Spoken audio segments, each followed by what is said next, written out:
Hello and welcome to episode 4 of the Survivals to Triumph show. My name is Laura Hill. I'm from Swansea in Wales.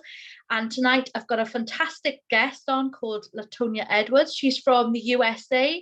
She's originally from Alabama and now she lives in Georgia, Atlanta. So welcome, LaTonia. Hi, Laura. Thanks for having me. It's a pleasure. So just for the viewers this evening, again, this episode might be a bit emotional for some people as we are going to be discussing the topics of child sexual abuse and also military sexual assault as well. LaTonia is a survivor. She will be sharing some details of her story of survival to triumph and how she overcame that and got to where she is today. So if you do feel emotional at any time, as I said before, please, even if you're my friend and you want to support me and watch, that's fine. You can leave the room and go and get yourself a cup of coffee. That's fine. So, LaTonia, tell us, it's over to you now about your past and your journey. And it's an incredible story. So I'm sure everybody will enjoy listening to your tale. So thank you. Thank you for having me. I am the survivor of childhood sexual abuse. I was sexually abused from the time I was about 5 years old until I was 16. I was abused by several family members, so it's kind of this thing where people think it's a stranger that's going to snatch you off the street. So I wasn't ever taught about who I needed to look out for in my own family, And it started so early that originally I didn't even know what was happening to me wasn't supposed to be happening to me. I just knew it hurt. It felt wrong. I didn't like it. And when I told my mother about it the first time, she did the thing that parents should not do. She confronted the person in front of me. And of course, he said no, he wasn't doing it. And I felt scared and afraid, and I didn't know what was, I didn't know what was going to happen because I was a small child. And then a couple of days later, I'm sitting outside on the porch, and he comes outside and lights a cigarette, and he burns me with the cigarette. Wow. And of course, I start crying, and everybody comes outside, and he says it was an accident. And people tend to believe teenagers and adults, and they don't believe children. So, I'm crying, I've been burned with a cigarette, he burned me. All those things are true. Everybody knows that's true, but he's saying it was an accident. So now everybody's like, oh, he didn't mean to do it, But of course, because nothing happened to him for abusing me, he just it emboldened him to continue abusing me and to get even worse, So then he was like physically hurting me every single time, And I felt like there was nothing I could do about it because I told, you're supposed to tell, right? Yeah. And then not only did nothing happen to him, but I got burned with a cigarette, So of course I didn't tell again, because I didn't want to get burned again, of course, or I didn't want to get hurt more than I had been hurt already. And even to the point that my older sister caught him doing it, and she told, and it still just kind of just went on and on and on to the point that I felt like I didn't have any escape. I didn't have any outlets. I didn't have anywhere that I could go. So I just kind of internalized everything and disassociated with everything. So fast forward to the point of me being 17, I graduated from high school and I joined the military. But too often, people have experienced trauma that kind of leads to another trauma, especially any kind of sexual trauma. It kind of leads to another trauma because with sexual abuse violates all kind of boundaries, and you kind of lose the ability to say no to people. So even if you don't want to do something, you do it anyway because you don't want the worst thing to happen. So you just kind of go along with it. So sexually assaulted in the military and still feeling like I didn't have anyone that I could tell. I didn't have anyone that I could talk to. And even talking to my friends, sometimes they're just kind of like, oh no, well, this thing happened to me and I didn't say anything about it. So why are you making a big deal about it? And it was kind of like that in my family as well. I wasn't the only person in my family that was sexually abused. And it kind of becomes a cycle of this thing is happening. People know it's happening, but no one wants to talk about it because the truth is that almost every woman knows someone who has been sexually abused or sexually assaulted. Yes.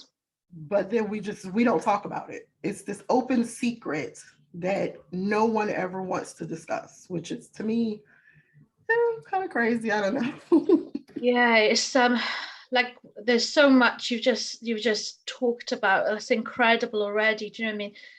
And like you say, I think all women, I think we do know somebody who's either been raped or sexually assaulted or harassed or childhood sexual abuse, that we know. And it's such a taboo subject. It's really brushed under the carpet, because of the shame and the stigma. And even if it's happening outside of the family, it's often still taboo because they don't want people to know, like parents don't want to be perceived as bad parents. Right. So there's this, what happens here stays here. So if something happens to you, don't tell anyone because we don't want to be embarrassed. So it's not I want to do the best thing for the child. Is I want to do what I think is best for everyone. So I want to keep this thing a secret. I don't want anyone to know because I don't want to be judged. And don't talk about it now because it's not for, polite company. So there's never an appropriate time to talk about something that's happened to you. Absolutely. And your tale of your abuser burning you with a cigarette, that is a very sort of powerful gesture from him, isn't it? Like, you mess with me, I'm going to hurt you, and I'm powerful and bigger than you. And right, that I can do this thing to you, and if you tell someone, I'm going to do even worse to you. Yeah. So that's why a lot of times that children don't say something, even when parents ask. A lot of times they don't know the right questions to ask, and they don't know the right way to listen. Because the first time when I told my mom, I didn't know the right words to use. So I just said, he's trying to get me. I don't, he's hurting me, but I don't know any of my body parts. I don't know what to say. I don't know what he's actually doing. I just know that he was hurting me.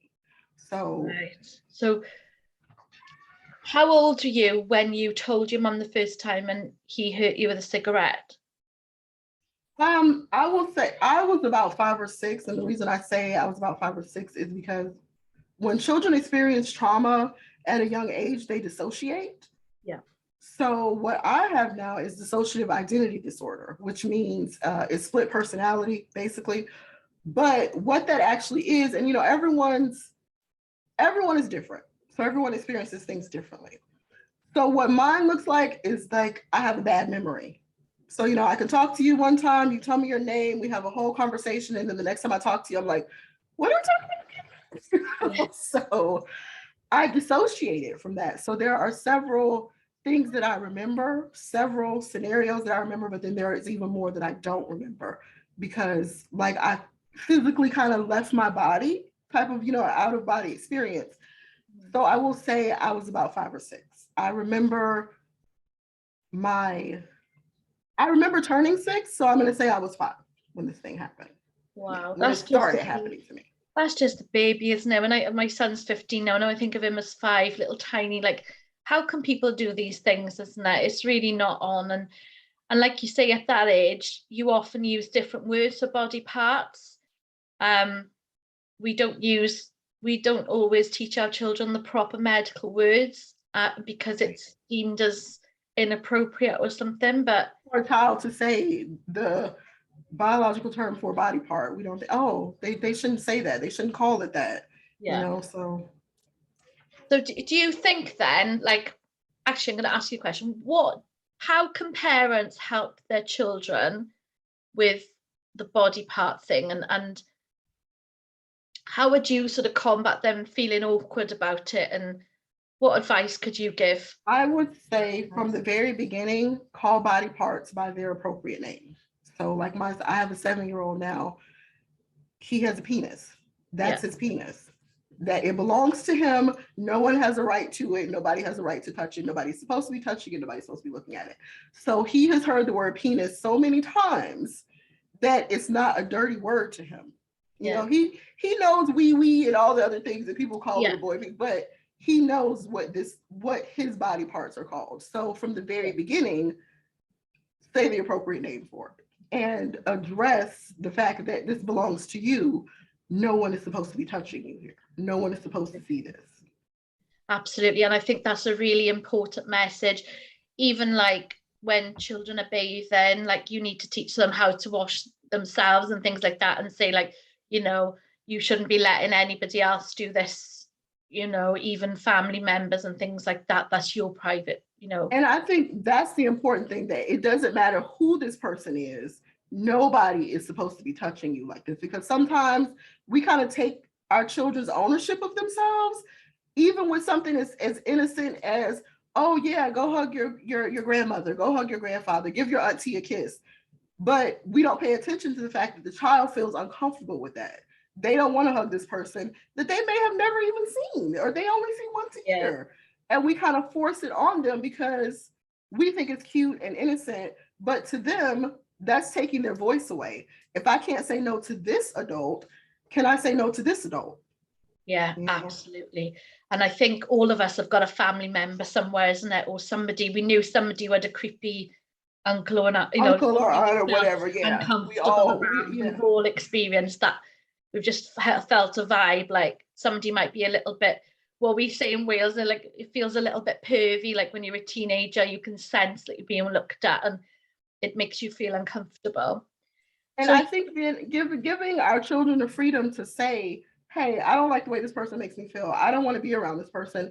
And not having the excuse, well, oh, they're your uncle, they're your aunt, they're your cousin. You have to be around them because they're family. No, if they make you uncomfortable, then they make you uncomfortable. That needs to be addressed. Yeah, absolutely. And as you say, you were abused by your own family members. So it could be, you don't know. And the thing is, we'd like to think that we can trust our nearest and dearest, but in all cases, you can't do that every time, you know. And it's like I said last week, like I work with children with domestic abuse, children, young people in my 9-to-5 job, and you know, there are the things you hear. It's like it's often family members or, you know, biological dads who've done it, and it's because that's the person that has the most access to this person, that is unsupervised and unchecked.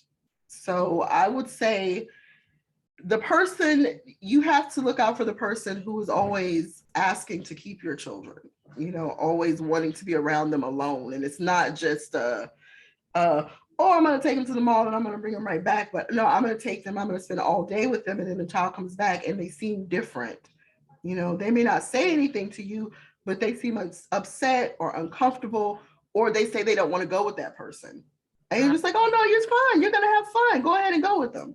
So I think the thing is not listening to children when they say they don't want to do something, because we just think, oh, they'll be all right, you know. We think they play an act, don't we, often, and it could be a sign of something, you know, it could be a desperate plea for help. Yeah, that's really interesting, LaTonia. Do you know what I mean? That's really, really interesting. That's a lot for people to sort of take on. So we want the proper body parts, even like I think in Wales, a common name for a boy's part is like a willy or a winky, and you know, right. a penny. I think mine was. I think my mother made us call ours Twinkle when we were little, and then I thought the song Twinkle Twinkle Little Star was really rude when I went to school. So it's like. So that makes me think of a story that I read, that a teacher, like, and I don't know if the story was true or not, but the little girl kept telling her teacher that her dad was eating her cookie. Yes. Yeah. And the teacher, of course, doesn't know what she's talking about. But it turns out her dad was abusing her, and she was trying to tell someone, but she didn't know the proper terms for it. Yeah, it's I've heard of that one, and I think we mentioned that, and I think there's another one there with a monster, isn't it? There's a monster that comes into my bed, or right, and we just think that children, oh, you think there's a monster, but there is no one. But when kids tell you things, sometimes it's worth investigating, you know. Yeah. Even if it turns out to be nothing, what did it take away from you to check it out anyway? You know? Yeah, absolutely. So if a child tells you something, and then it raises red flags. So how next should we approach that then? So if you've got a parent who may be a bit suspicious, so the child's come and said something about a monster, or I they're think willing. as a parent, we always want to, that's how our mom confronted this person, because we want to confront that person, but it's the wrong thing to do, especially in front of the child. Yeah. So I think the best thing would be the health and well-being of the child, which means that person gets no more access to them, and I would say whether it's true or not. If my son tells me someone is doing something to him, whether it's true or not, you don't get any more access to him. Yeah. So, but also I would say take them to a doctor, take them to a therapist, and then follow the process instead of I'm going to take care of this myself and I'm going to confront that person, because children don't want anyone to get in trouble. So even if someone is hurting them, they don't want that person to be in trouble. So if you're like, oh no, they're going to go to jail, this thing is going to happen to them, that thing is going to happen to them, I'm going to beat them up, that makes them less likely to talk to you about what's going on, because they don't want any harm to come to that person, even though that person is hurting them. Absolutely. And like even the children with like domestic abuse situations, it's like all they want really is for that situation to stop. Right. Fighting. And the same with sexual abuse, all that they want, it might be their dad or stepdad or mum's boyfriend, whatever. All they want is to have like a normal relationship with that person, and just for that to stop. They might still love that person. And this is another thing, isn't it? There's the whole, if you're a family member, chances are you love them for being your dad or auntie, uncle, whatever. And that's a whole nother layer, right?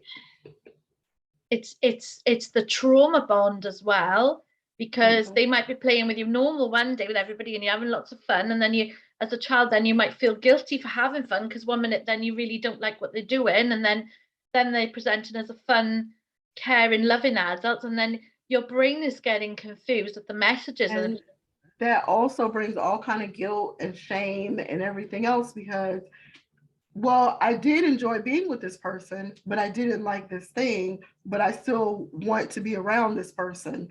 I just don't want them to touch me this way or do this thing to me. So it presents all kinds of confusion for a child.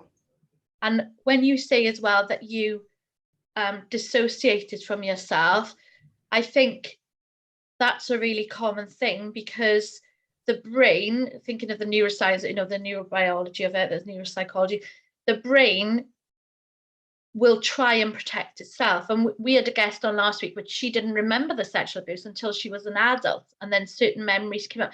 So your brain is almost trying to protect you from hurt. It's a survival tactic. Your brain says you're going to forget this thing so you can survive this thing. But all of the emotional damage, even though you don't remember, is still there, unfortunately. Yeah. And I think it's something that even with healing and counseling, therapies, whatever, it's something you'll always have as part of your life, but it doesn't define who you are. We just want people to know that even if this has happened to you, it's a trauma that's happened to you, you are a victim, you're a survivor. It's never your fault. And, it's part of your story, but it isn't the only story you can have. You can come out of it, So you went then at the age of, so from about 5 to 16, you were sexually abused, which is a very long time. It is, yeah. And you felt trapped, and obviously you're a vulnerable age. I felt trapped. I felt like I didn't have any other outlets. Like I didn't have anywhere to go, so I didn't have any other choice, basically.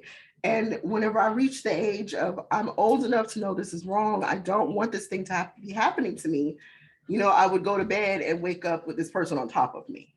Wow. So it was just a situation where I felt like I could not escape from. And even after this person did not live in the home anymore, my mom would leave and she'd be like, oh, I'm going to call this person over and they can stay with you. Well, now I have to choose between, am I going to stay here by myself? And, children, teenagers, they hate staying by themselves because, of course, all kind of someone's going to break in and murder me and everything else, So now it's either I'm going to be alone and afraid or I'm going to be abused, So those are the choices. So It went on for a really, I will say it went on for a really long time. And all of the, I can't tell anyone damage was done whenever I was so young that I felt like, okay, this is just a part of my life and I have to push it down and power through till I can get away from this situation, basically. Yeah. Wow. And is that part of the reason why you wanted to join the military then, to kind of get away and have your independence? It was 100% of the reason that I wanted to join the military, because I felt like I was being smothered. Like I felt like my life was being taken away from me slowly. And I didn't know like what the military, I'm not saying I didn't know what it was because I have brothers that were in the military, but I just knew that it was a way to get away, and I never had to come back if I didn't want to come back. So It was an I joined the escape, military. earning money, career and escape plan. And Not as much money as I would like, but yeah, it was money. It was money. It's your independence, isn't it? So when you entered into military at 17, that's a young age to start that. And how did you feel then? Did you feel like, right, I'm finally free of this and I'm taking control of my life? So unfortunately, when abuse stops, so as a survival tactic, we kind of repress everything, right? Yeah. And then when the thing stops, now everything starts to come up. The emotional part starts to come up. So I actually started drinking very heavily at the age of 17. And I spent a lot of days drunk, putting myself in dangerous situations, being promiscuous, doing like all of the things. I would say self-harm, not self-harm as in I'm cutting myself, but self-harm as in I am doing things that are damaging me, and I spent, I would say a good 3 or 4 years in that mind frame that nobody cares about me, I don't care about me. And it's not a conscious thing of I don't love myself, but just the way I was treating myself said I didn't love myself, and then after about 3 or 4 years, I kind of gradually started to come out of it, and I started going to therapy and started trying to get help. And then things started to turn around for me and start to get better. So what was the thought? Like, how did you think, right, I need to go to therapy? Like, when was that? What was that light bulb moment then? Was it something that happened or? Yeah, I gave myself alcohol poisoning, unfortunately. Wow. And I gave myself alcohol poisoning and I got a concussion. Like I was really drunk. I was in Hawaii and I was like really drunk and I was looking for my friends. And I went to this hotel and the maid was, telling me nobody's in there. They already checked out. And I was like, no, they're in there. Let me go check. And I don't know if you guys have the toilets with the jiggly handle. It's like a really thin handle. Yeah. Yeah. So I fell behind the toilet. Like I was throwing up, I fell behind the toilet. I was getting up and the handle hit me right here. And I was like, oh my God. And I crawled into the room and like climbed up on the bed and I woke up and the maid was on top of me, shaking me. Oh my God. And she wound up, calling the ambulance and everything. And that was kind of my turning point. Like, I need to do something different because I'm kind of falling off of a cliff here type of. Yeah, you're like a train off the train, like a train wreck, isn't it? Like the train is like. Exactly. You're going off, and if you don't do something, you could end up, seriously. Yeah, and it took that for me to realize the destructive path, the path that I was on. Yeah. So when you said about the military sexual assault, did this happen during this period when you were out of control, or did it happen once you were already? It happened when I was in that period of being out of control, because I think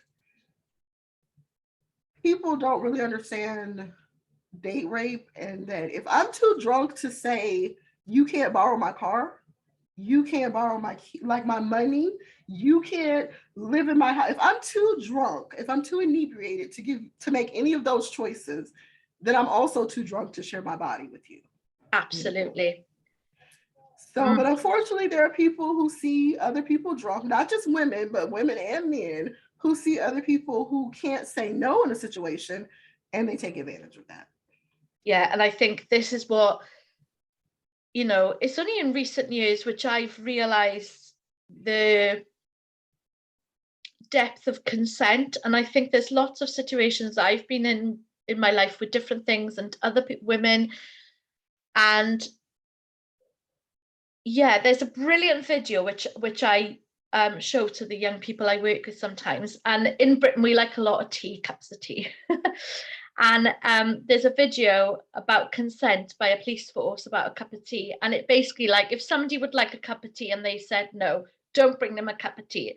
If somebody's drunk, yeah, like don't force them to drink. It's like a funny video, but it really makes sense. So it's like, you know, and even as a woman, if you go to bed with a man and you roll up for it and then you change your mind literally at the last minute, and he like that right. He convinces you, yeah, and you don't want to, that is rape. Even if you've like, you know, been on Tinder and you've said you're up for it and all the rest of it, if at that moment, and this is what guys don't realize as well, or she led me up the garden path, you know, and it, you know, here I'm going to swear, sorry, but you know, they call women cock teasers, you know, and you know, even at that last moment, that's still rape if you're current. Even if you're married and you don't feel like you've got a headache, you're tired, and you find him on top of you, or he's, you know, in the morning, that is rape. If I would say too often women are not taught that our body belongs to us. yeah, We are taught that it belongs to someone else, you know, and not in a conscious way, but we think that we don't have a choice. So if I started doing this thing and now I don't want to do it, we feel like, oh, I said no, but you know, did I really mean it? It's kind of that thing with the society. But if I say no, I mean no. You yeah, know? And nobody has the right to do anything to you that you don't want them to do. And that's whether you're married, you know, it's just your boyfriend, it's your girlfriend. yeah. If you don't want it to happen, they don't have the right to do it. But people kind of take liberties with other people's bodies too often. And you know, the prevalence of it within marriage and within relationships as well. And you know, people don't always think, and it's like the harassment things, and like I'm big breasted, okay, and I've been out in town when I was younger, and you know, I just had a dress. It wasn't consciously low cut or anything. It's just that obviously it looked more low cut on me because I've got bigger boobs. Right? So, you know, I've had men like jeering at me, pointing at me, shouting across the room, coming up to me, grabbing me, shaking me, grab me from behind, pretending to like hump me, like literally like I've been sandwiched, and it's like, you know, when I was younger, I saw that as banter and fun and attention, or they must fancy me. And it was in my head, it was like, oh, I laugh it off. I never thought of it as, and as I've got older, I've realized that's really awful and how I let that happen and how they thought they had the right to do that to me. Whereas when I was young, I was just like, oh, that's, do you know what I mean? I was like, I shouldn't think that way. Unfortunately, we're kind of taught to think that way. And it becomes this, you know, I let this thing happen, but you only let it happen because in that moment, was there any other choice? You know, like, or what was the other choice? You know, besides you say something and then all of a sudden you're getting called names and you're too uptight and you're this and you're that and et Yeah. cetera, et cetera, et cetera. When the truth is they shouldn't feel that they have the right to do that, you know. Yeah. But my thing, LaTonia, is like, why didn't I even see that that was wrong? And why did I see that as a, I think it's this society, isn't it? Like when 100%. when we're like catcalled and wolf whistled. When I was younger, I used to love that. But then like when you hear other things about it now, it's like, well, actually, is that as nice as what we perceive it to be? Is it an ego boost? As I thought or not? Do you know what I mean? It's like, or are they just doing that to every woman? And yeah, it's a big, big, huge area to delve, isn't it? So let's bring it back to the topic. Okay. So military sexual assault, and that's another thing, is that even though your life was spiraling out of control, again, that's not your fault. Even though you were drunk, whatever, nobody has the right to do that. So was this one of your peers, or was it a senior, or was it, you know? This was one of my peers. And so this was someone that I knew, someone that I worked with, someone that I had to continue working with. Oh And God. the thing is, in the military, of course, rape is a crime everywhere. You know, it's not supposed to happen, but the military has a lot more layers than the civilian world. And there's always this, well, what happened? And are you sure that this thing happened? And, what were you, of course, anytime someone is sexually assaulted is what were you doing? What were you wearing? What were you talking about? The focus is taken off of the predator and what that person did, and it's always put onto the victim. Yeah. To try to make it their fault in some way, unfortunately. And even punishment, even if this thing, it comes out and, okay, this person did this thing to you, the punishment may not be them going to jail or going to the brig. It may just be they get put on restriction, you get stationed somewhere else. It may not even be that, so it's a lot of layers. And a lot of times when women report sexual assault, especially in the military, they're putting their lives in danger, so because this person, there's not supposed to be any type of repercussions, but then they're not protected. They still have to go to work with that person. They still have to be around that person. And in the military, they're weapons. There are more than a few stories of women who reported a sexual assault and then they got killed and it was ruled a suicide. Wow, that's like, yeah, like you don't think of that, like if that was in a workplace and a normal civilized workplace, you would be, at least you would hope that they would be suspended from their job. Or even if they weren't, you could go home, you could go to a friend's house. You don't have to keep working with that person. But in the military, you don't have a choice of not working with that person anymore. You don't have a choice of not showing up to work. You don't have a choice of going somewhere else because you still have to report the next day, So yeah, that's there's no escape. Again, you're going through that suffocation that you mentioned before. It's almost like you're stuck back home with what was happening, and you've got no way of. And again, I don't know about over there, but I know here, I think the minimum you can go in the army or the navy is 4 years. Do you have to like sign up for a certain amount of time, and then you're kind of stuck in that time? You do have to sign up for a certain amount of time. I had actually signed up for 5 years because of the job that I chose. It was a 5-year tour. So my original sign up was more than 4 years. So I was only like a year into that then. So I had just got in, Wow. And then you had to work with that perpetrator, that must have been horrific, LaTonia. Heart goes out to you there. That's like, so the prevalence of this happening in the military, I assume is probably quite common over here as well, the UK. Like, is this happening a lot? It does happen a lot. Sexual assault, just across, not just in the military, but across the board. The statistics are very high, for women being sexually assaulted at some point in their life. And even with the statistics being so high, it is still largely underreported. So it happens a lot. And unfortunately, everyone knows it happens a lot, but too often the blame is put on the victim. There's no protection for the victim. And so it becomes a situation of, do I say something and bring all of this attention to me and possibly put my life in danger, or do I just try to carry this burden on my own in silence, Yeah, so what was your choice at that time then? What did you do? I told a doctor about it, and I had my lip was busted, and he asked me what happened, and at first I didn't want to tell him, but then I did tell him, and I don't know what I thought would happen after that, but it kind of just went nowhere. Like I don't know what I was expecting, but it was really hard to even say it, and then when I did say it, nothing happened. So That's shocking, isn't it? That's absolutely shocking. So did you, yeah,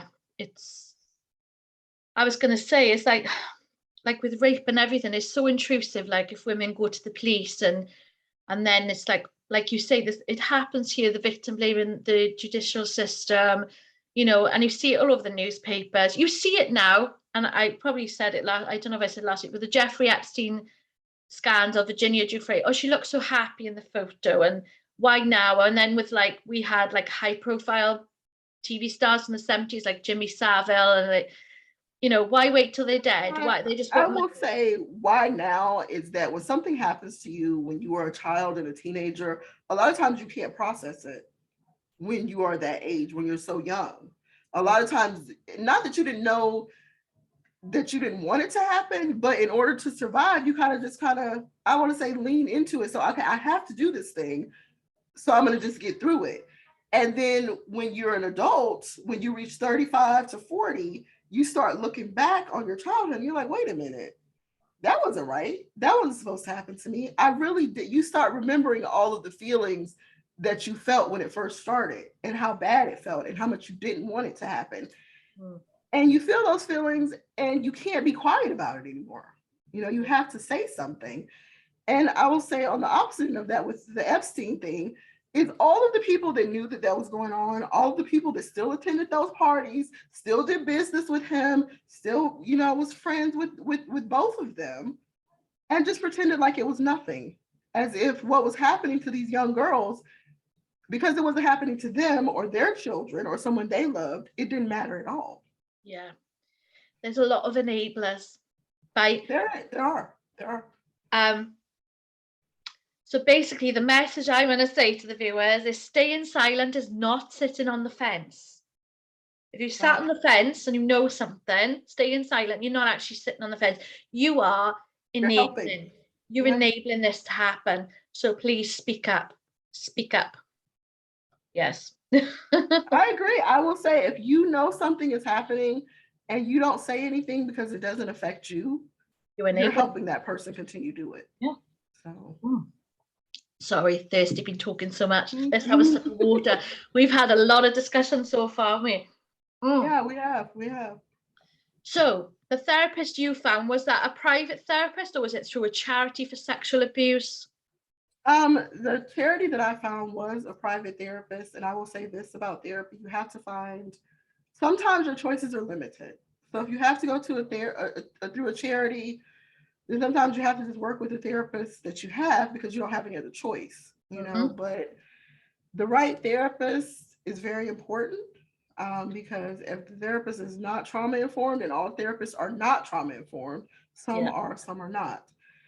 So if that therapist is not trauma informed, they will ask you the wrong questions, you know, that will lead you down the wrong path, basically. You know, so the therapist that I had, fortunately, was a private therapist. The first therapist did not work out for me, so I had to find someone else, you know.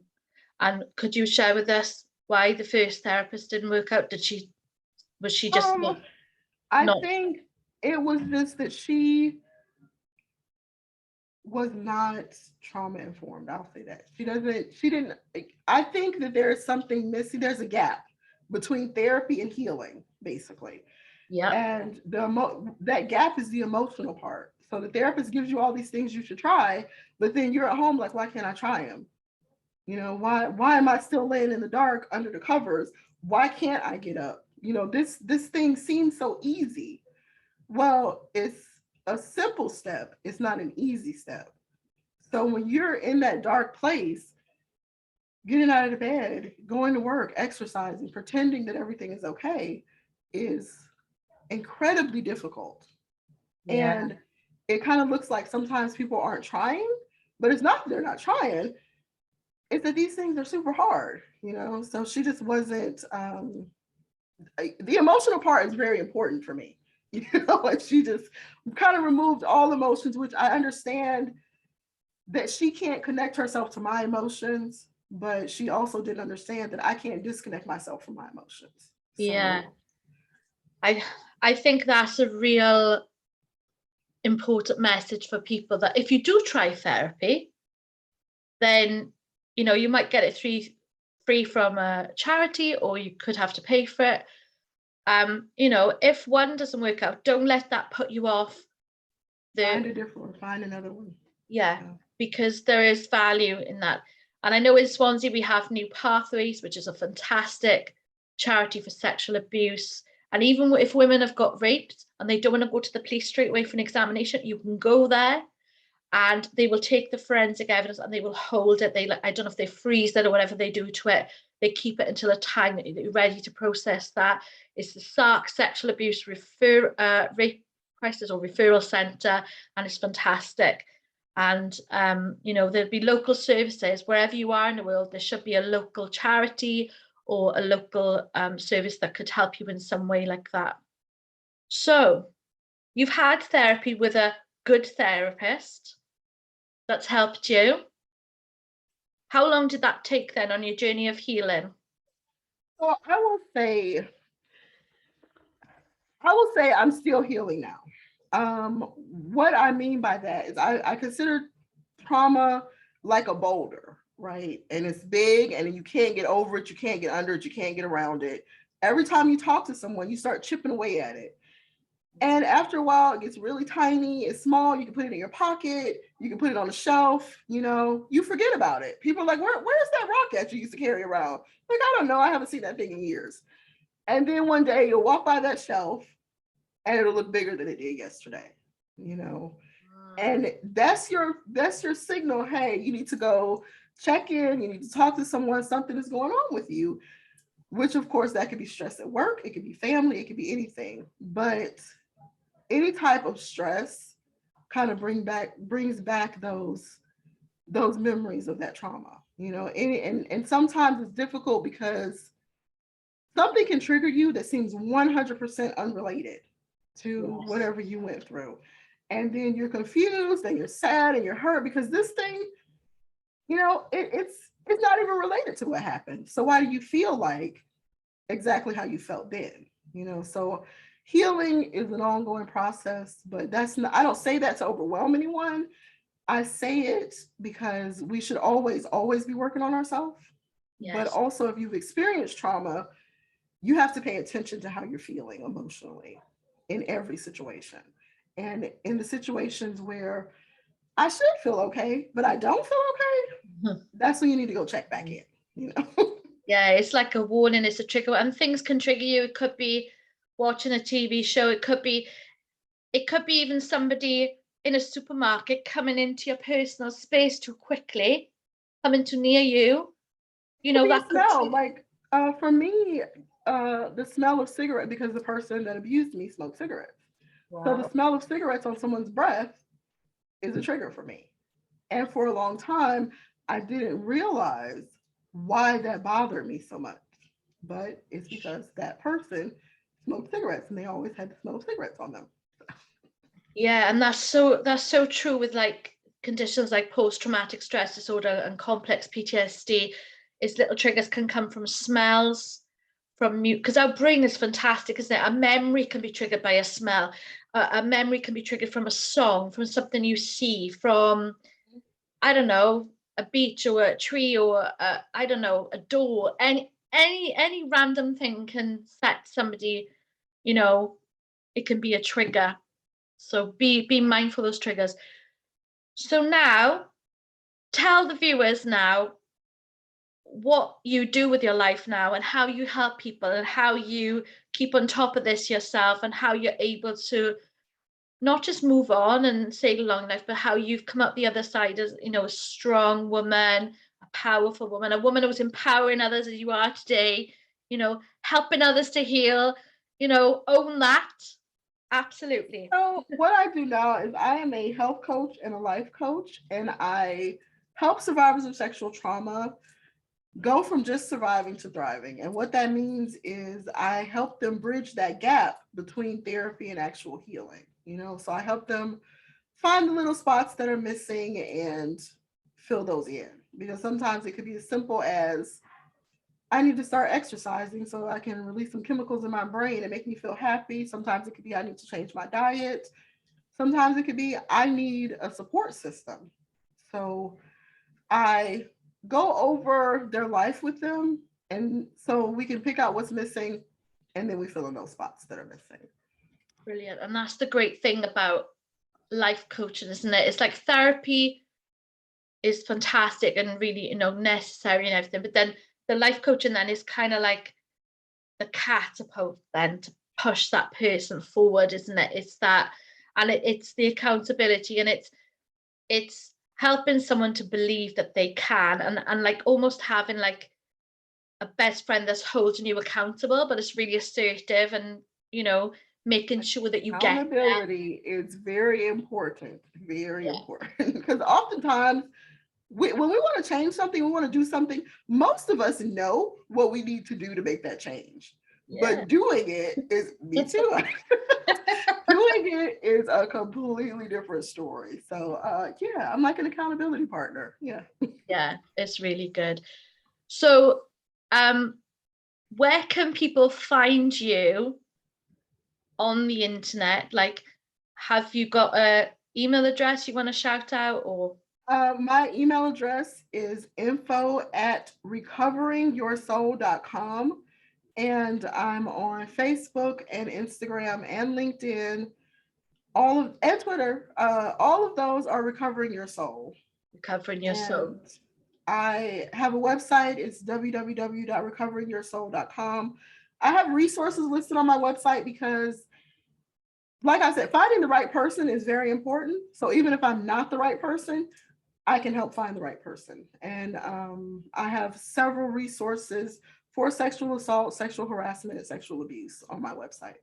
Brilliant. And of course, you're a survivor yourself. So there's no better person to help somebody than somebody who's been on the other side of it and can give that, you know. No, I agree, because I think it's like, if you read a driver's manual, then technically you know how to drive the car. But until you've actually driven a car, you don't really know how to drive it. So if you've never experienced trauma, you can tell me about trauma, but you don't know all the little things that even people who are going to therapy don't say out loud if you've never experienced trauma. But if you have, then you know those things. Yeah, absolutely. That is brilliant. It's like I've been through trauma myself, and it's like, I was never diagnosed with PTSD or anything like that, but I did experience flashbacks, nightmares, waking up in cold sweats, like repetition of nightmares, and like you say, little things would trigger me. And it's not a nice. I don't know how it is there, but here women are less likely to be diagnosed with PTSD than men are. Yeah, unfortunately. I think that's probably.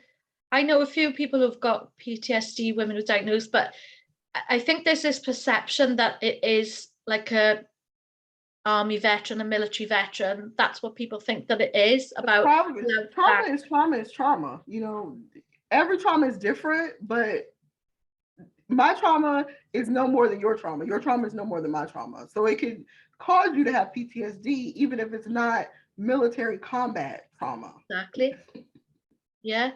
And I think what people don't realize is trauma, because when I was doing market research for my own life coaching program, because I'm interested, like you, the survivor to thriver analogy is on my website, and the survival to triumph and all of that, post-traumatic growth. And I was doing market research with people, friends and acquaintances, and people were like, oh, when you asked about trauma, I didn't think that's what it is. But when you put a list of what it could be, so it could be like miscarriage, it could be domestic abuse, it could be, loss of a loved one, it could even be a relationship breakup. If that situation accident, you can get into a car accident and experience trauma. You can fall down the stairs. Yeah. Yeah, absolutely. And it's like, whatever kind of has an effect on you, and remembering that, and maybe nightmares, or you're really upset or whatever, that is a trauma. And people just think that it's got to be like this horrific thing, like a natural disaster or a war or something. That's not the case. And like you say, it's all relative to each individual. It's how that's affecting you. If that's affecting you daily, or a lot, quite often, then you need help with that. I agree. And a perfect example is my brother got killed in a car accident, right? Oh, I am sorry. I was not in the car with him. I was not near the car. We were in the same state, but we were not in the same city. Yeah. I was so traumatized by the fact that something happened to someone else. I didn't see the accident. It just happened to someone I love, and I was traumatized by that. So Yeah. trauma can be from a lot of different sources. And I think sometimes people feel like, oh, well, only this thing happened to me. So it's not this big thing that happened to someone else. So I don't have the right to feel traumatized, or I don't have the right to feel what I feel. So then they don't reach out for help because they feel like, oh, this was so small. Why do I feel like this? You know? It's not small if it's affecting you like that. And LaTonia, what you just said there actually brought a memory back for myself. And I think it's right that I did experience trauma at the time. So an ex-boyfriend of mine many years ago, his sister, I only met her probably 4 to 6 times. She was 42 and she had paranoid schizophrenia. And the pharmacy, they changed the drugs and then she couldn't get the medication and it was a 2-week delay. So it messed with the, you know, medicine got out of her system. Yeah, she was quite bad, and anyway, sadly she went up to Cardiff, and which is next, it's about an hour away from us, and she jumped off a multi-story building about 9:30 in the morning, and there was people in the office who saw it, and I was there in the house when the hospital rang because she was a donor, asking could they use the retinas from her eyes, as that's the only thing they could use because all her organs. Oh no. Yeah. So that, right, that's horrible. Yeah. And the mum and the dad was upstairs and he was wailing and he sounded like an animal. And I'd never heard that in a human before. And it was really traumatic. And I was just coming in. I didn't even know her that well. And I was coming in and I was trying to help the family. And I was having nightmares after that for many months where I was as if I was falling from the multi-story. And in my mind, I was falling and I was getting, that was happening to me. And then nightmares of me trying to help her and telling her to stop. And I wasn't even there. And see, what you said is rang true for me then, which I'd forgotten about. So yeah, any sort of situation like that where you know that someone you like or someone close to you or people are affected, it's a knock-on effect, isn't it? Yeah, it can affect you. So It really can. So we've got 8 minutes left to the end of the show. It's been brilliant so far. So thank you for all your personal tale. So let's have some, I always ask at the end for some golden nuggets of wisdom. So we've had about what mums can do and parents can do. What about what a child's, if random, hopefully a child won't be listening to this because, but maybe somebody has spotted this video somehow. If there was a teenager or something, how I will say, if there is a teenager listening to this, then a hard thing for me to understand was what happened to me was not my fault. There is no amount of pretty or talking or clothing or anything that you could be possibly be doing to make someone attack you or abuse you. So it doesn't matter what you said, it doesn't matter where you were, it doesn't matter what you were doing. It's not your fault, and it shouldn't be a secret. And it doesn't matter if your truth hurts people's feelings. It doesn't matter if it makes them uncomfortable. It doesn't matter if it makes them angry. Your truth is your truth. It belongs to you. So you have a right to tell it. You have a right to speak it. So don't get discouraged when people try to discourage you from telling your truth. Keep saying it anyway. Keep talking about it. Keep telling people. That's really powerful, and I think that could help some people. And I definitely, and I think if you're a woman now, or even we say about women, right? Okay, we forget, don't we? Yeah. It can happen to men and boys, and it does. I know the statistics show women, but it does. There was even less likely to report it than women are. Yeah. And like in our country, and we've had like the care home scandal, when children are in care, the residential care home scandals. We've had with the Catholic Church, there's been loads of stuff there in this country. More in recent times, there's been like the rather where there was like organized like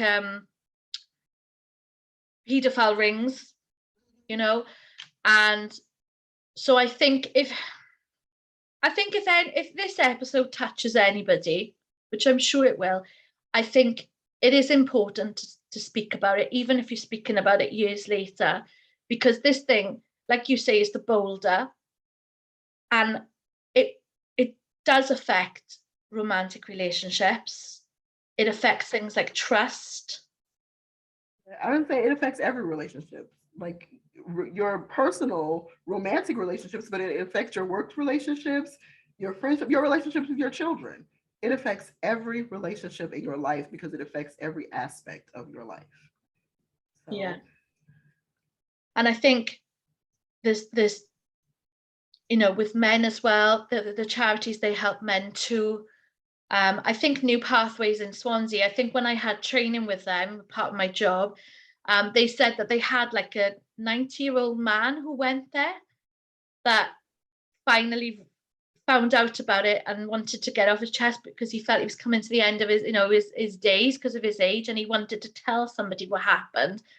He didn't want to take it to the grave. And I think, yeah, you've got That's to. important. That's an important thing that you just said. It doesn't matter how much time has passed.